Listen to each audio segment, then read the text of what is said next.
Nobody kago tuangala kuna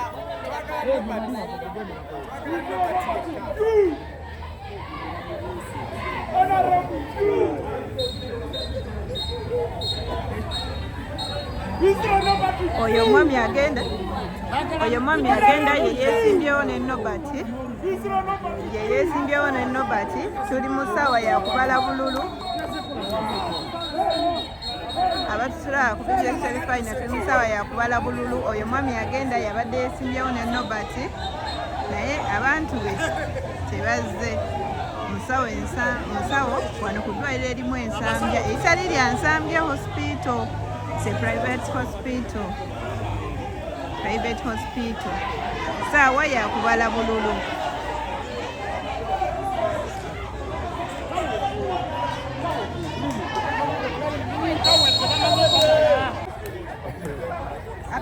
Akalulu kamaze.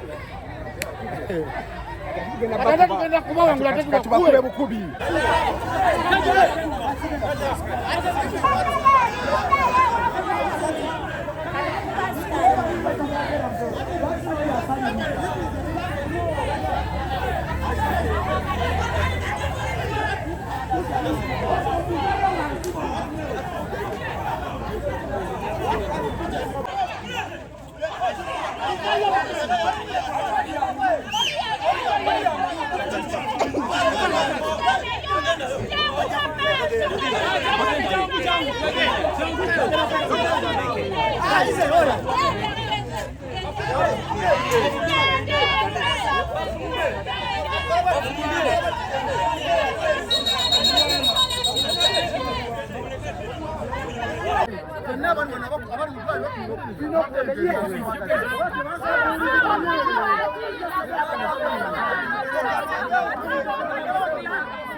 You wait to release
Sinabala bakobwa n'obukawo nobody wayo.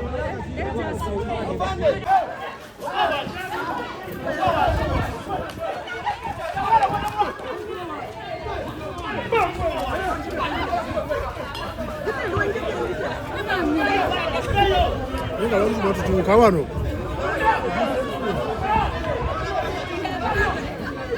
Tukamaze.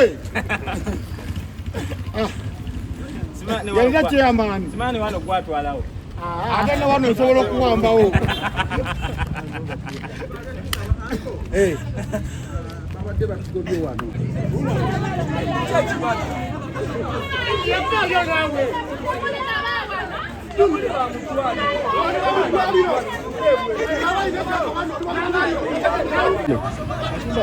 Sheba akalumuka wangu date mu bungi. Akalumuka wangu. Olaba ife ekisokera ddala tukuta amateeka. Kuba amateeka galambolera okuva ssaawa emu mpaka ssaawa 4. Abantu balina okubalondamu abaverifyingibwa tetukutta obudde nettuuka wano. Kati abasinga bonna abalala bazze luvannyuma nga n'essaawa zaayiseeko dda ate nga tebalina nannanga muntu nabibyogerako. So chairman waffe Nobert akalulu ate akawangulidde baafe. Era nze nsigadde nze promota kamukamu event.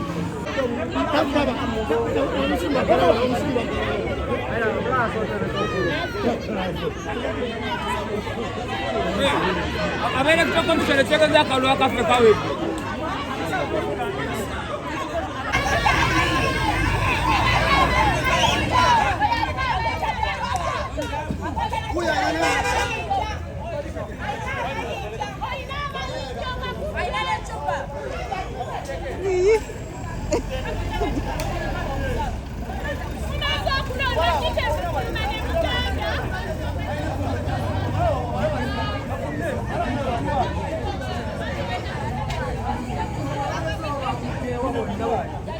Bukalakalanye buliyo obuswa kulya.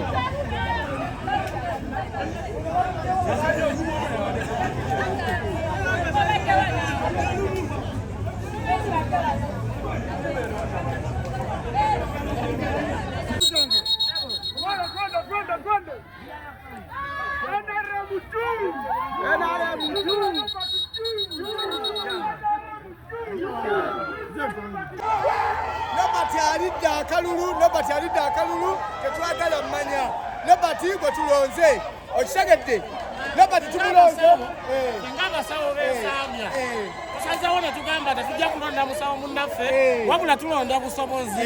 nze ndikayino mulamba naye nkolera wano eno ndi muzaalisa naye tusazeewo ne tugamba katulonde Nobert kubanga one muntu gwe tulaba nti ajja kutuukiriza ebigendererwa byaffe engeri Nobert gyalina eggume tulonze busobozi n'alondalonda ebintu tulonze ayagala kuzanyira ku ddwaliro ajja kukitegeera tulonze busobozi era twebaza abasawo bannaffe mwebale kulonda Nobert tweyaziza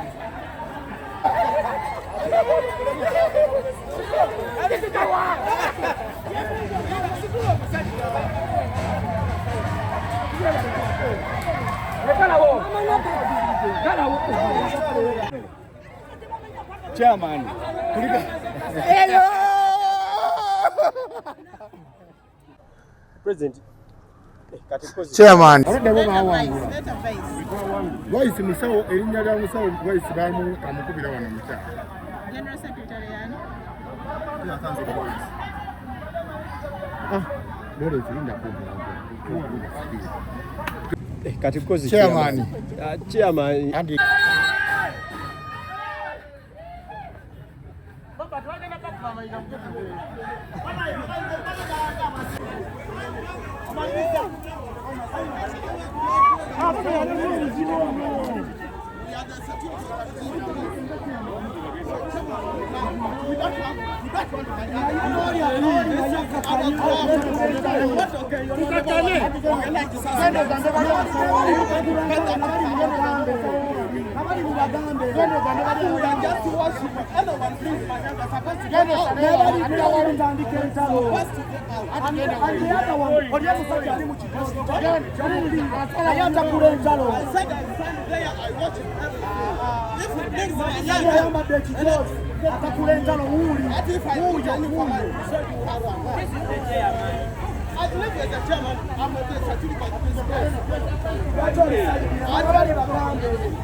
Chairman wa Famuronde. Robati. Wow. Juu.